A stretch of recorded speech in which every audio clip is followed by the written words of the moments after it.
চট্টগ্রাম রয়্যালসকে অনেকেই দেখছিলেন অবজ্ঞার চোখে, কিন্তু মাঠের পারফরমেন্সে সব জল্পনা কল্পনার জবাব দিয়ে দাপট দেখালো চট্টগ্রাম। তারাবহুল ঢাকা ক্যাপিটালসকে এক প্রকার উড়িয়েই দিয়ে বড় জয় তুলে নিল চট্টগ্রাম রয়্যালস।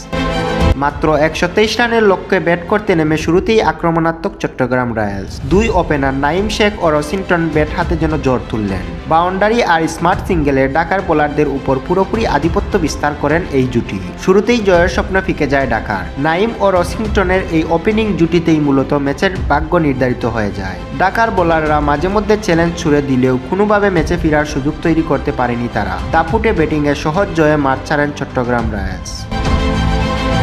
শুক্রবার দিনের প্রথম ম্যাচে টস জিতে বোলিংয়ের সিদ্ধান্ত নেয় চট্টগ্রাম রয়্যালস। শুরু থেকেই তাদের বোলাররা চেপে ধরেন ঢাকার ব্যাটিং লাইন আপকে। ইনিংসের প্রথম ওভারেই শরীফুলের বলে এলবিডব্লিউ হয়ে ফিরেন সাইফ হাসান। 4 বল খেলে মাত্র 1 রান করেন তিনি। একই ওভারে রেস্ট ধরে রাখেন শরীফুল। অন্য ওপেনার জুবায়েদও ফিরেন তার বলে। 12 বল খেলে মাত্র 2 রান আসে তার ব্যাট থেকে। উইকেটে এসে কিছুটা প্রতিরোধ করার চেষ্টা করেন উসমান খান। আগ্রাসী ব্যাটিংয়ে 15 বলে 3 বাউন্ডারিতে 23 রান করেন তিনি। তবে বেশিক্ষণ টিকতে দেননি তানভীর ইসলাম।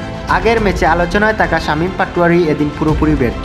শেখ মেহেদীর বলে আউট হওয়ার আগে করেন মাত্র 4 রান। এরপর মোহাম্মদ মিথুনকেও নিজের দ্বিতীয় শিকারে পরিণত করেন তানভীর। মাত্র 46 রানের মধ্যে 5 উইকেট হারিয়ে চরম চাপে পড়ে যায় ঢাকা ক্যাপিটালস। সাব্বির রহমান কিছুটা লড়াইয়ের চেষ্টা করলেও ব্যর্থ হন।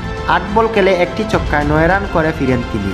ইমাদ ওয়াসিমকে আউট করে নিজের তৃতীয় উইকেট তুলে নেন তানভীর ইসলাম। 7 উইকেট হারিয়ে বড় বিপদে পড়া ঢাকাকে শেষ দিকে কিছুটা সম্মানজনক স্কোরে নিয়ে যান মোহাম্মদ সাইফুদ্দিন ও নাসির হোসেন। তাদের ব্যাটে বল করে ঢাকা কোনোমতে 123 রান তুলতে সক্ষম হয়। শক্তিশালী ঢাকাকে কম রানে আটকে দিয়ে পরে আত্মবিশ্বাসী ব্যাটিংয়ে সহজ জয় তুলে নিয়ে চট্টগ্রাম রয়্যালস।